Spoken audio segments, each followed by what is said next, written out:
How many big-budget games in the past year have not been first-person shooters? You can count them on one hand. When publishers consider that they need to sell over 1 million copies of an Xbox 360 or PlayStation 3 game to turn a profit, risk is not generally a part of the equation. Shooters are the safe bet these days, and no publisher knows that better than Ubisoft, which is why it's all the more surprising that it went out on a limb with Assassin's Creed, one of the most innovative, imaginative games to be released in years.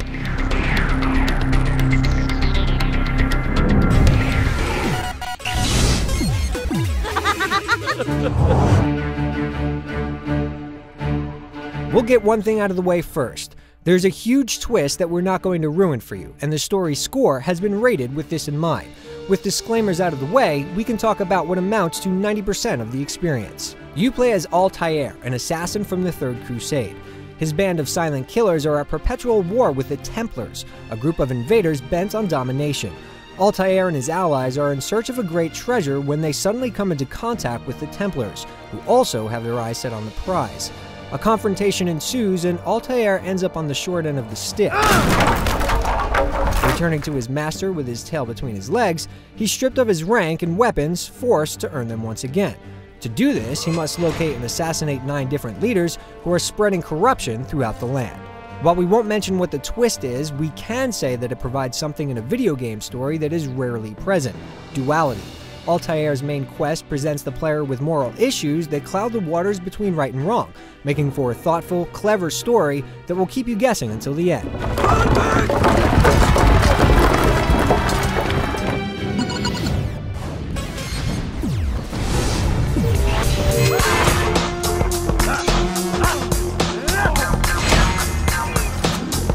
Once Altair loses his abilities and equipment, the game goes into full-on Metroid mode.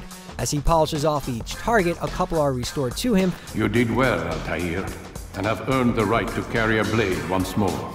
But that's not to say he's a walking arsenal. His instruments are simple yet effective, with a sword, throwing knives, and a hidden blade his only death-dealing devices. When you initially boot up the game, it can be a little confusing. You'll discover horse travel right away, which allows you to traverse the kingdom's overworld in search of the game's 3 cities, slicing enemies along the way. Once you've visited all 3 boroughs, you'll have the option to simply warp there, which is a welcome feature considering the miles of terrain that separate them. Once inside a city, there's a strict series of events that you must complete. First, you must visit the local Assassin's Bureau to gather clues on the whereabouts of your target. The second step is to climb tall structures to survey the area. This will plot points on your map for other lookouts and mission objectives. The third is to complete the mission objectives. While there are 6 investigative objectives total per hit, you're only asked to complete 2 or 3 before moving on to the next step, which is the actual assassination. Mission objectives aren't all that varied, and this process repeats 9 times throughout the course of the game. By the end, you'll have had your fill of pickpocketing, roughing people up for information, and talking to informants. Here's what I learned about Talal. Calling Assassin's Creed an open-ended game is a bit of a stretch. While you have your choice of a few missions to complete out of 6, and you can choose the order of your targets to assassinate, that's basically where the flexibility ends. There are other side objectives like saving citizens who are being tortured by Templars. Thank you.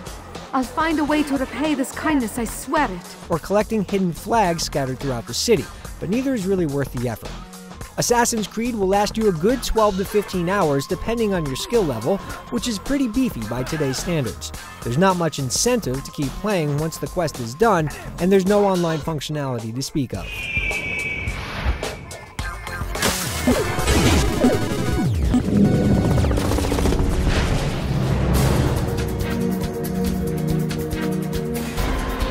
The gameplay in Assassin's Creed is basically broken down into 2 categories: navigation and combat.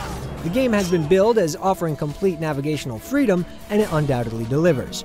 You can run up most walls and get a handhold, and then start climbing simply by holding the analog stick in whatever direction you want Altair to go.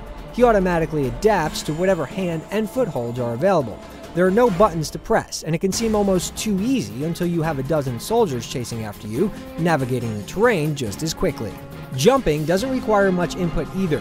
You can simply hold the right trigger and a button and he'll automatically jump from one object to another, whether it be posts jutting from stucco, rooftops, scaffolding, or hanging platforms. And it all looks so natural. There are no awkward transition animations or moments where Altair looks like anything other than a badass. You are not We don't know how Ubisoft Montreal did it, but it's definitely a step forward for the industry. Unfortunately, the combat doesn't fare quite as well, mainly due to moronic enemies. Once Altair regains the ability to pull off counter kills, any tension during combat is basically lost. Counter kills are executed using the right trigger and tapping the attack button just as enemies swing. The result is some of the most brutal sword attacks you'll ever see and instant kills.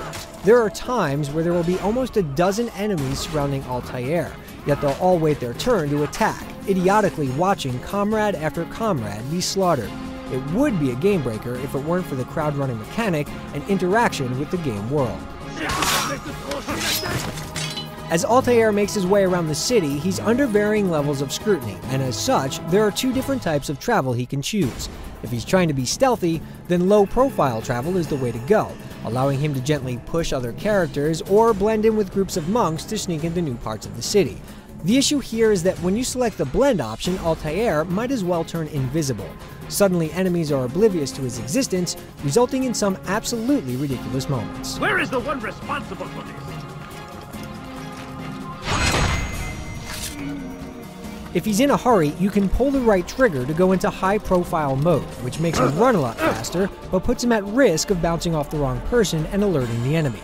Once this happens, you must break the line of sight and then hide.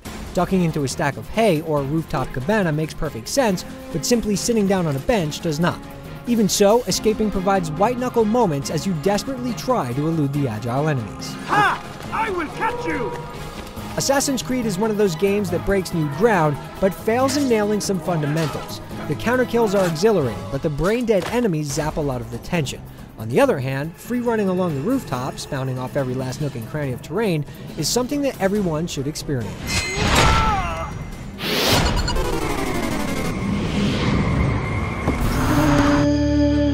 Grand Theft Auto 3 was the first game to really display a living, breathing city in full 3D, but oh how far we've come. The city streets in Assassin's Creed are absolutely stunning. They're packed full of unique character models, all walking and interacting with one another in a completely natural way. Toss in rubbing elbows with the unpredictable Altair, and you have the recipe for a game that has to be seen to be believed. The game is so full of unpredictability, yet Altair never appears to move synthetically. The way he scans wall faces for handholds or transitions smoothly from one action to the next is something like we've never seen.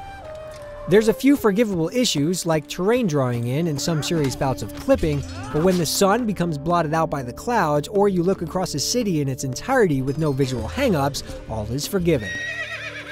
The voice acting is just as able, with compelling performances from the smallest of parts. Ah, he returns at last.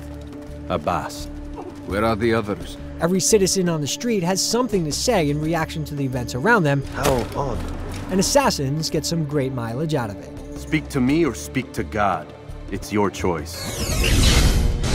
The first half of Assassin's Creed is a truly clairvoyant experience. You've never played anything like it. The sagacious story, incalculable crowd interaction, and unprecedented freedom to traverse the environment how you choose are landmark moments.